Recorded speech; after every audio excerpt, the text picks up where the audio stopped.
Et voici maintenant l'avant-dernière conférence de cette journée du Salon de l'immobilier Marseille-Provence. Nous allons parler de l'importance de faire appel à un gestionnaire de patrimoine, un conseiller en gestion de patrimoine. Et c'est avec Olivier Janin. On va parler de ce sujet. Bonjour.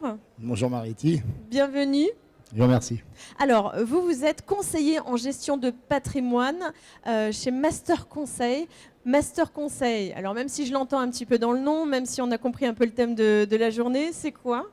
Alors Master Conseil, c'est un cabinet de gestion de patrimoine, donc qui va couvrir tous les métiers de cette activité, métiers qui sont un petit peu assez éclectiques. On a les métiers liés à l'immobilier, avec les achats de résidences principales, achats de résidences secondaires, achats de résidences locatives. On a également tous les métiers de la finance, tout ce qui est financement d'un bien, refinancement de biens immobiliers. On a les métiers du courtage, donc ça c'est plutôt le placement, l'assurance vie, la capitalisation. Et on a également les métiers de la fiscalité, donc réduction de la pression fiscale ou la récupération de revenus non fiscalisés, ainsi que tout ce qui est bien entendu succession et donation. Et donc vous apportez tous vos conseils et, pour vos clients, et notamment par rapport à toutes ces lois de fiscalisation, défiscalisation qui sont importantes. Voilà, il y en a beaucoup. Une véritable jungle de lois, et on va en vous êtes le reparler. guide. Et je sais, je suis le guide, je suis un des guides. Alors on va aller dans le vif du sujet. On va déjà vous demander pour quelles raisons est-ce que vous faites ce métier. Est-ce que vous avez des dispositions spécifiques? Qui vous a autorisé à être un conseiller en gestion de patrimoine? Alors c'est un métier qui nécessite maintenant énormément d'habilitation. Moi, ça fait 20 ans que je fais ce métier-là. Quand on a commencé ce métier, c'était pas du tout comme c'est aujourd'hui. C'était pas cadré? C'était pas du tout cadré. Alors entre pas du tout et énormément cadré aujourd'hui, on aurait probablement pu trouver une moyenne acceptable. Oui, mais juste milieu. Voilà, mais c'est un métier aujourd'hui qui est extrêmement encadré. Nous sommes encadrés par des organismes de tutelle. On dépend par exemple de toutes les lois qui régissent l'immobilier. On dépend de l'AMF, par exemple, pour les placements. On dépend de l'ACPR, donc les organes de contrôle prudentiel.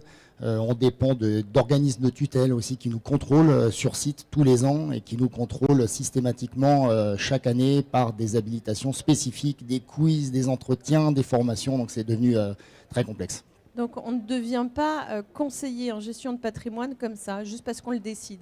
Il faut passer pas des examens, mais il y a quoi? Il y a des examens aujourd'hui pour avoir, c'est un diplôme, hein, depuis une dizaine d'années, il y a un diplôme aujourd'hui de conseiller en gestion de patrimoine indépendant, donc c'est un master.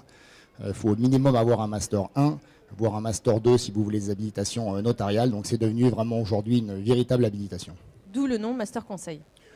Et c'est exactement l'origine du nom initialement, parce qu'on avait dû repasser un master à notre âge et donc retourner à l'école après ce qu'on avait. Et pourtant, on était diplômés, mais pas des bons, donc il a fallu tout recommencer. Mais il fallait tout reprendre parce que certains avaient un peu abusé. Légèrement, ça, hein. Très légèrement. Alors, la gestion de patrimoine, est-ce que ça veut dire quoi finalement? C'est destiné à tout le monde? Alors la gestion de patrimoine, c'est destiné à tout le monde. Contrairement à ce qu'on pense, la gestion de patrimoine, elle n'est pas spécifiquement liée à des gens aisés. En fait, le mot est bizarre en gestion de patrimoine, parce qu'avant de gérer un patrimoine, il faut le créer. Donc il y a 3 phases qui sont très distinctes. La première, on crée son patrimoine.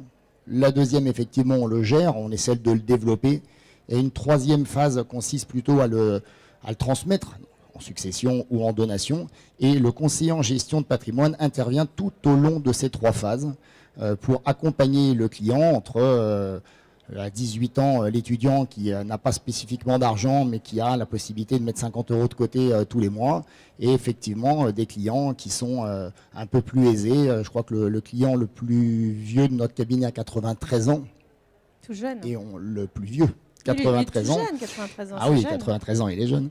Et le plus jeune, alors je peux vous le dire parce que j'avais mis 18, mais c'est le plus jeune majeur. En fait, on a 47 mineurs comme clients dans le cabinet, donc comme quoi on peut commencer très très tôt. D'accord, il n'y a pas d'âge minimum finalement pour avoir un patrimoine? Bien sûr que non. Et le confier à un gestionnaire? Bien sûr que non, un patrimoine c'est un Rubik's Cube. Hein. Après, oui, vous pouvez l'avoir plus ou moins grand, je... mais il y aura toujours 6 faces.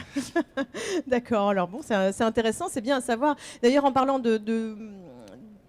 comme quoi c'est fait pour tout le monde, la gestion du patrimoine, vous avez un de vos confrères qui est dans le coin, qui est dans le salon, qui a créé un concept qui s'appelle la défiscalisation pour tous. La défiscalisation est ouverte pour tous, ça c'est vrai. Alors, on va aussi rentrer un petit peu plus dans le vif du sujet. Donc, votre clientèle, c'est un peu tout ça. C'est un peu tout le monde, toutes celles et ceux qui souhaitent investir, mais pas que dans l'immobilier. Non, pas que dans l'immobilier. L'immobilier, c'est une manière d'investir, donc c'est une manière qui est assez sereine. L'immobilier a toujours eu de très très bonne presse dans le temps. C'est une manière qui aujourd'hui est assez sécurisée également. Sur une vingtaine d'années, on peut avoir des bons et des mauvais moments en immobilier, mais d'une manière générale, sur 20 ans, on est rarement perdant. Mais ce n'est pas qu'une des manières d'investir. On peut investir bien évidemment au niveau financier, au niveau assurance vie, donc tout ce qu'on appelle les métiers de courtage, pour mettre de l'argent de côté et se constituer un patrimoine hors succession. Alors que l'immobilier est dans la masse successorale et donc va supposer effectivement quelques problématiques au moment de la transmission. Donc imaginons que j'ai envie de faire de l'investissement patrimonial, mais je ne sais pas finalement vers quoi me diriger. De quelle manière est-ce que vous allez me conseiller et étudier mon dossier finalement? En fait, le conseiller en gestion de patrimoine ne vend rien. Techniquement, on peut tout faire. Donc la vraie problématique, c'est qu'est-ce qu'il vous faut. Pour comprendre ce qu'il vous faut, la démarche est toujours la même. On voit le client et on va essayer de définir avec lui une sorte de photographie à l'instant T de sa situation. On va tout analyser, que ce soit son régime matrimonial, son épargne. S'il a une assurance vie de 20 000 euros, c'est bien. Mais qu'est-ce qu'il y a dans les 20 000 ? S'il a des biens immobiliers, c'est bien. Mais depuis quand il les a achetés, où est-ce qu'ils sont, etc. On va faire une véritable étude complète pour savoir où il est assis. Parallèlement à ça, on va essayer de lui demander quels sont ses objectifs. Objectifs de vie, objectifs de développement, objectifs de défiscalisation, d'investissement. Puis on va analyser la totalité de cette information et recracher en quelque sorte cette photographie. Et on va lui montrer. Parce que souvent les gens ne savent pas sur quoi ils sont assis, ou ils ne savent pas que ce qu'ils ont fait il y a une quinzaine d'années qui était très bien, aujourd'hui ce n'est plus du tout adapté à leur objectif. Donc déjà, avant de commencer à investir et partir loin, il faut quand même savoir d'où on part. Donc déjà, on va montrer cette situation et faire éventuellement les modifications nécessaires pour que cette situation corresponde à ce qu'ils avaient envie d'avoir.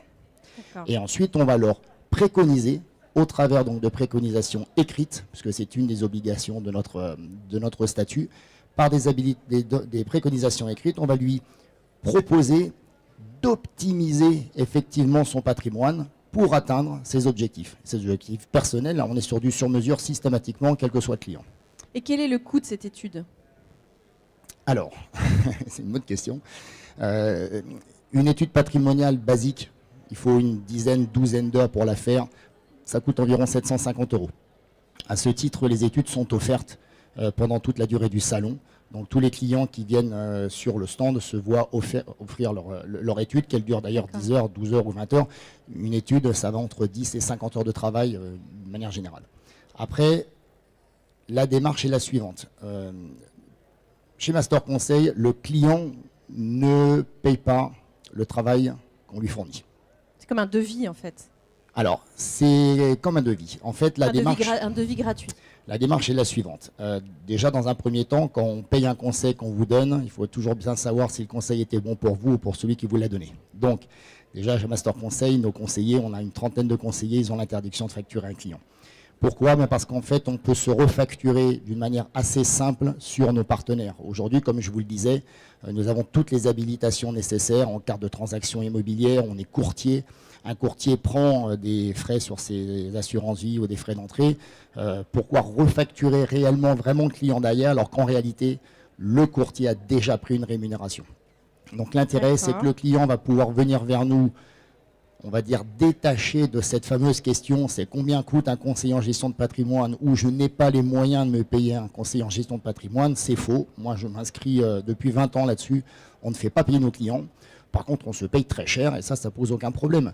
Vous savez, quand vous avez un produit immobilier, on a beaucoup de promoteurs ici, un produit immobilier, en gros, 83% de ce que vous payez dans un immobilier, c'est l'immobilier. Après, il y a 17% de frais. La marge du promoteur, hein, qui ne fait pas ça pour rien. Et puis les frais qui ont été nécessaires à la mise en vente d'un bien. La bulle de vente, le commercial, la publicité, je sais pas moi, l'administratif. Le coût de l'administratif. Nous, ça, on s'en occupe pour lui. Donc, pour le promoteur, c'est un gain de temps énorme, c'est un gain d'argent énorme Il n'a pas d'ailleurs à se soucier des habilitations et des obligations puisqu'on prend la responsabilité des montages des dossiers.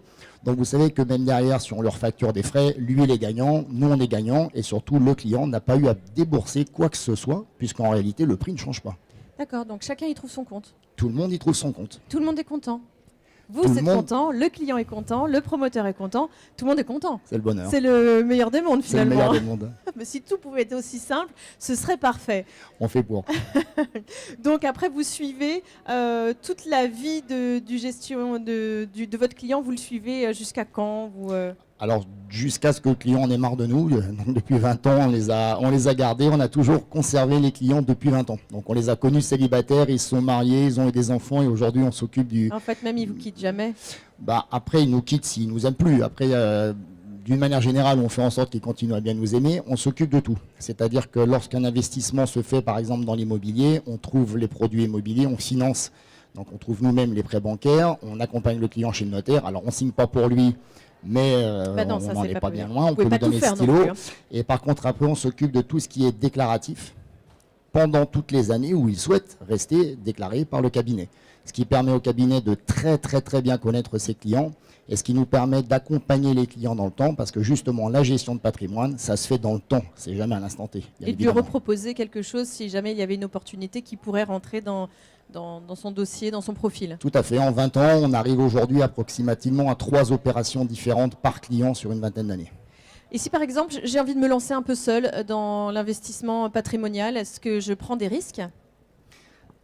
Alors, vous prenez des risques, je dirais... Si j'ai envie, par exemple, de faire...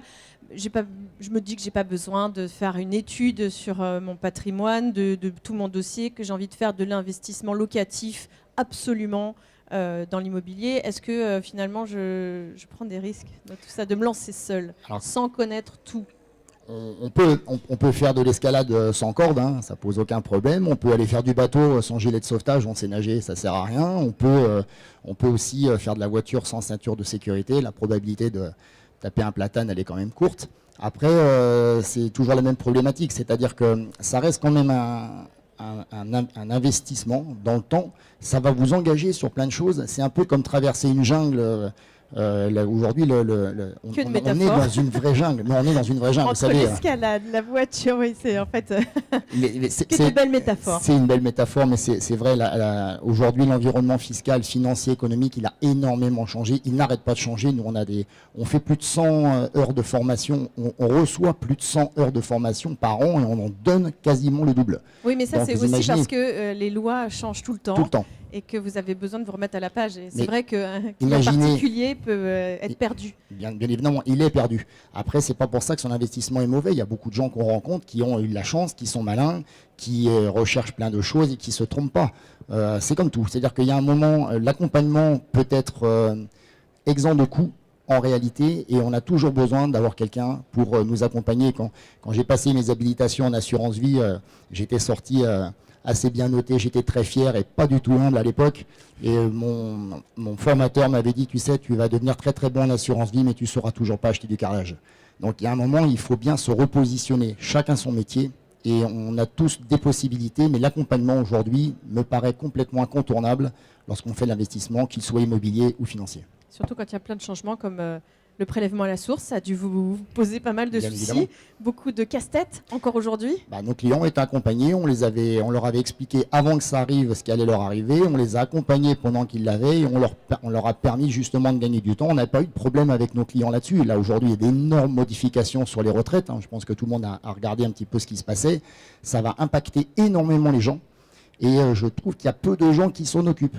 Donc aujourd'hui, obtenir du conseil là-dessus, c'est maintenant, parce que pour préparer sa retraite, il vaut mieux la préparer 20 ans avant que 5 ans avant, bien sûr. Il vaut mieux anticiper.